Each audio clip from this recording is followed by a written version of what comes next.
देख रहा हूँ कि तार 11,000 का वायर गया हुआ है। और यह देखिए इनकी दीवार पर सट के गया है, वहां देखिए उस छत के ऊपर से गया, अगर कोई दो तीन लाइन गया और यहीं रख।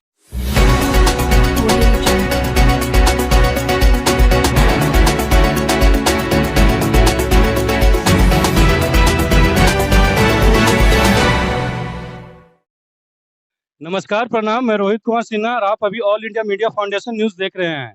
अभी मैं बोधगया के खजवत्ती गांव में मौजूद हूं। और खजवत्ती गांव में 2 दिन पहले यहाँ ऐसी घटना घटी जिसे सुनकर आप भी दंग हो जाइएगा। एक 18 वर्षीय बच्चा जो हिमजापुर का रहने वाला था और यहाँ खजवत्ती में उसका नानी घर है। और वो बचपन से यहाँ पढ़ाई लिखाई कर रहा था। और उसी दरमियान यहाँ पर 11,000 का तार गया हुआ है। अभी देख सकते हैं, वीडियो में भी आपको दिखाऊंगा कि 11,000 का तार सबके मकान के ऊपर से गया हुआ, जो कितना ही खतरनाक है। और आगे अभी तो एक दुर्घटना हुई, आगे भी कोई भी दुर्घटना हो सकती है। उसी दरमियान बच्चा ही उसे 11,000 का वोल्ट से तार करंट लगने के कारण स्पॉट पे ही उसका मृत्यु हो गया।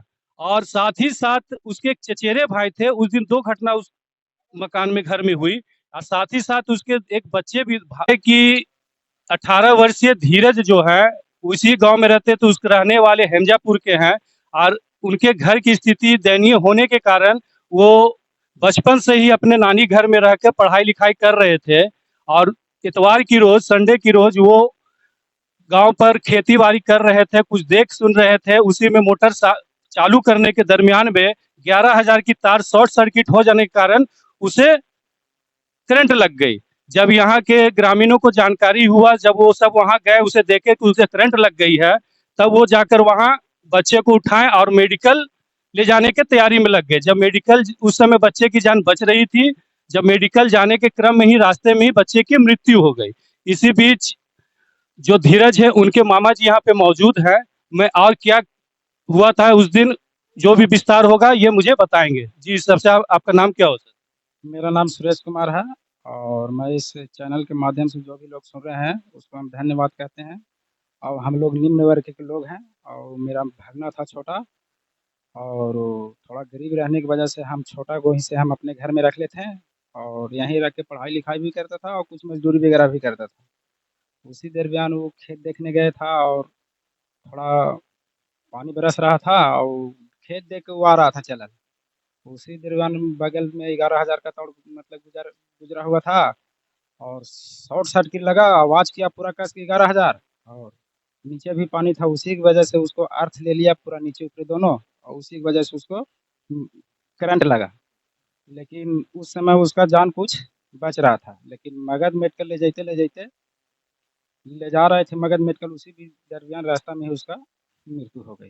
ये आप सुन सकते हैं कि और ऐसे भी 11,000 का वोल्ट इतना खतरनाक होता है कि किसी बच्चे को या किसी बड़े आदमी को भी लग जाए तो वो जगह पे ही भी उसकी मृत्यु हो जाती है। लेकिन उस बच्चे में जान बची हुई थी और उनके मामलों लोगों का प्रयास से वो मेडिकल जा रहे थे इलाज कराने के लिए। उसी दरमियान रास्ते में बच्चे की मृत्यु हो गई। तो जब ये मृत्यु हुई तो यहाँ से आपको सरकार से या यहाँ के प्रशासन सबको जानकारी दिए?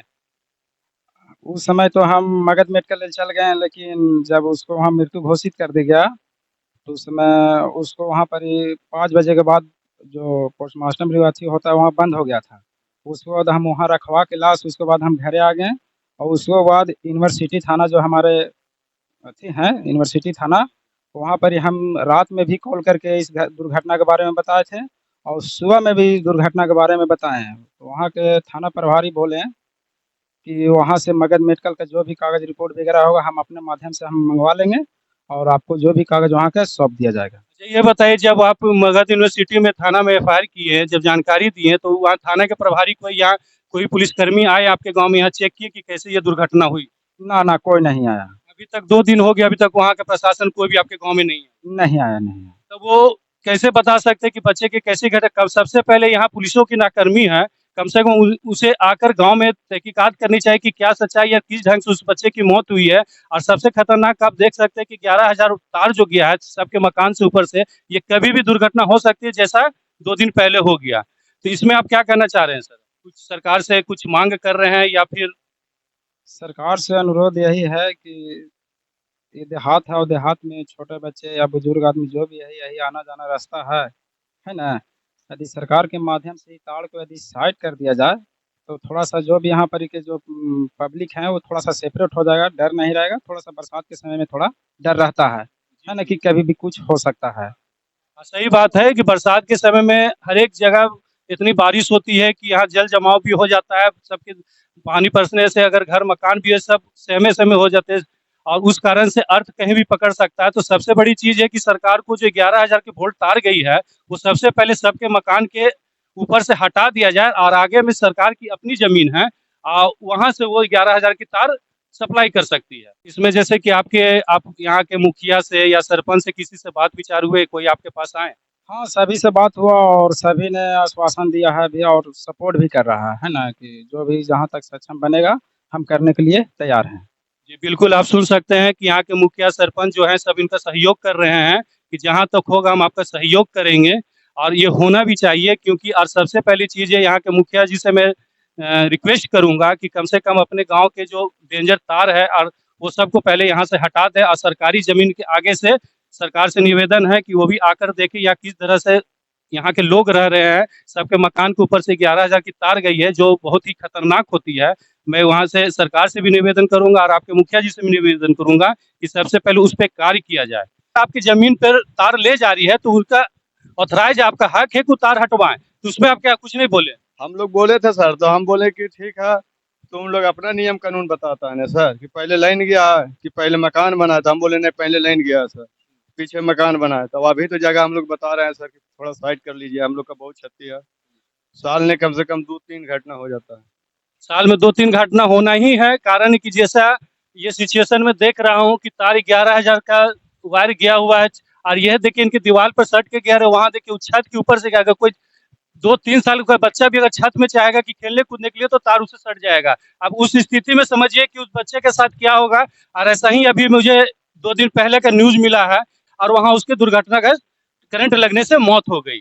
और मैं सरकार से ये कहना चाहूँगा कि जल्द से जल्द ये तार यहाँ से हटा दिया जाए और जल्द से जल्द जब वो सामने में सरकारी ज़मीन पड़ी हुई है और सरकारी ज़मीन में एक भी तार नहीं गया तो उधर से आप लाइन इधर से क्यों उधर से नहीं कर रहे हैं? और कैसे यहाँ के इंजीनियर है, कौन इंजीनियर जो थे कि इस ढंग से तार वायर ले गए? ठीक है, मान लिए कि मकान पहले बना था, तार पहले गया था, मकान अगर बन गया तो यहाँ के इंजीनियर लोग को भी देखना चाहिए कि सबसे बड़ा मानव का जिंदगी होता है, अगर जिंदगी ही नहीं रहेगा तो ऐसा मकान का क्या हो सकता है?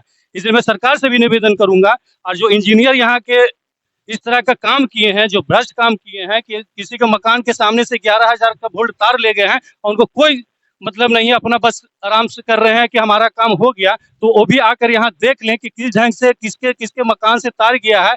और जी, देख सकते हैं कि जितना जल्द से जल्द हो सके वो तार को सरकारी जमीन के सामने खुट्टा गाड़ कर, पुल गाड़ कर उधर से तार ले जाना चाहिए और जल्द से जल्द मैं सरकार को निवेदन भी करूंगा कि जल्द से जल्द ये 11,000 का वोल्ट जो तार है वो सबसे पहले अपने सरकारी जमीन पर पोल गाड़ कर उधर से करे, नहीं तो अन्यथा हमेशा जैसे इलाके ग्रामीणों को कहना है कि हर एक महीना 2 महीना में यहाँ दुर्घटना होते रह रहा है। 2 दिन पहले भी एक 18 वर्ष का बच्चा जो था शौच के लिए जा रहा था, उसे भी करंट लगने से मौत हो गया।